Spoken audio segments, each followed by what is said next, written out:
Welcome to Psychology Corner. This is the audio version of Bryan Kohberger, Cameras in the Courtroom, Jury Pool, and Transparency.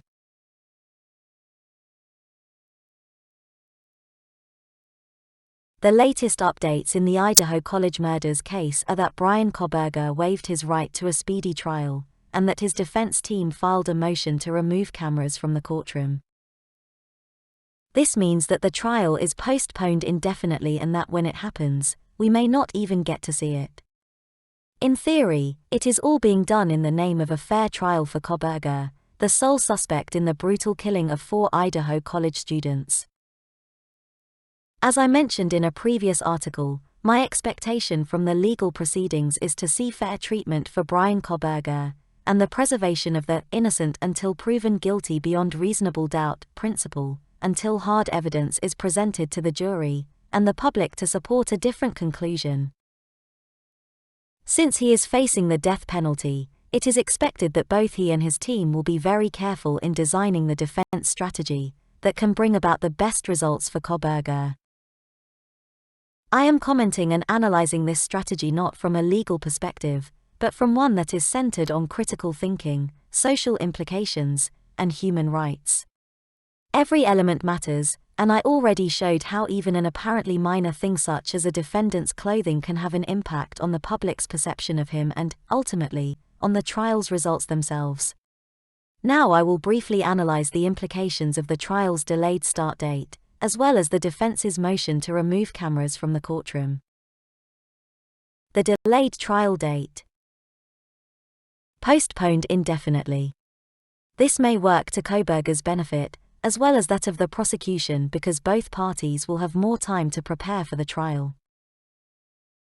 It feeds doubt and suspicion. Not many innocent people, if any at all, would choose to stay in jail longer if they are sure the prosecution cannot prove their involvement with a crime. Unless they suspect they're being framed, in which case their team will definitely need more time to find ways to clear the suspect's name and avoid punishment for something they did not do. On the prosecution side, if they have hard evidence that Bryan Kohberger is the person who killed the 4 students, then why not go to trial as soon as possible? More benefits for Kohberger. If he knows he did the crime he is accused of, and that this phase will likely be the last one that still links him to the free society, then a defendant may choose to delay his trial, just to have more goals to look up to. The game is still on, you're not just locked up in a prison cell forever. Also, since the death penalty is on the table, the years that may be needed to prepare and have the trial mean a certainty of life. Public interest. The interest regarding Kohberger's trial is very high at the moment. Delaying it may tone it down, but I am sure that things will be renewed once a trial date is announced. I don't think this element will significantly impact the public perception regarding the case, and its meaning for the victims' families and the community. It happens with cold cases all the time. The interest pool is replenished. Cameras in the courtroom. The defense argues that cameras should not be allowed in the courtroom from now on, because the press continued to focus exclusively on Kohberger, despite a previous court directive that warned them not to do that, and because the observers continued minute scrutiny of the counsel table. This, according to the motion, can jeopardize Bryan Kohberger's ability to undergo fair judicial proceedings, free of undue prejudice and juror bias. Therefore, the defense concludes that cameras must be expelled from the courtroom for the duration of Mr. Kohberger's case, including pre-trial hearings, as well as trial itself. Here are my thoughts on the matter. Kohberger has a right to a fair trial, not privacy in the courtroom. If cameras catch anything that any present observer could have looked at during the hearings or the trial, then it's fair game. The public has the right to witness legal proceedings of shared interest. Now, many people could have lived happily ever after even if the details of Johnny Depp and Amber Heard's private matters had remained behind closed doors during the defamation trial in which they were involved. Yet, that was public. Now imagine how useful the data about a potential mass murderer and the legal system's management of such a threat is to the small community where the event happened, and to the global environment, since this is a phenomenon that affects the entire world. And yes, Americans pay for that system to function. They have a right to be shown what that money bought for their community. Manipulation is bad for the trial, regardless of the party employing it. The motion to remove the cameras mentioned the fact that the media focused exclusively on Kohberger at times. Who would have thought the main interest in a murder trial would be the sole suspect, right? Well, what they say now is, look here, not there. And that's still a way to manipulate the public perception of Kohberger. Let people look where they want to look. Yes, even Kohberger's open fly. Believe it or not, it's a whole thing in the motion the defense filed. The press has the right to choose their points of focus.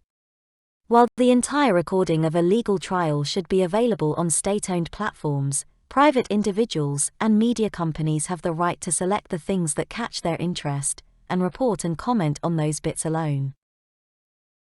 Can't put the genie back into the bottle. There are tons of images of Kohberger available online. Pre-arrest, post-arrest, orange jail jumpsuit, black suit, formal wear, looking stern, smiling, nice smile, weird smile, etc. The same is true for reports of the proceedings, and commentary by both official media platforms and independent reporters. There is no way to take that back. You can only correct the narrative by providing a different type of data. The tainted jury pool. Cameras or no cameras in the courtroom, it is highly unlikely, especially when it comes to the small community where the crimes happened, to find individuals who know nothing about the murders and the sole suspect. The information reached the entire world. Finding individuals who have zero clues about the case is a bad goal to start with. Sure, there might be people who do not own a TV, and never go online, etc. Maybe they'll find those individuals to be part of the jury, but I don't necessarily see it as reasonable in terms of expectation. I think what should matter most is the potential jury member's ability to think critically and his or her openness to the potential results of the trial. They should be comfortable with the idea that things can go either way. Also, I'd be more concerned with the tainted crime scene, where, if leaked reports are true, plenty of people arrived before the police were called to the location of the murders. Cameras in the courtroom can work both ways for both Kohberger and the prosecution. People may like or hate the suspect more, based on his behavior during the hearings and the trial. The public may also change or confirm their opinion of the prosecution and their methods by watching their presentation of facts and evidence. There is no certain way to say how video footage would impact viewers. Why feed suspicion even more? Transparency is ultimately better for all parties in a fair trial.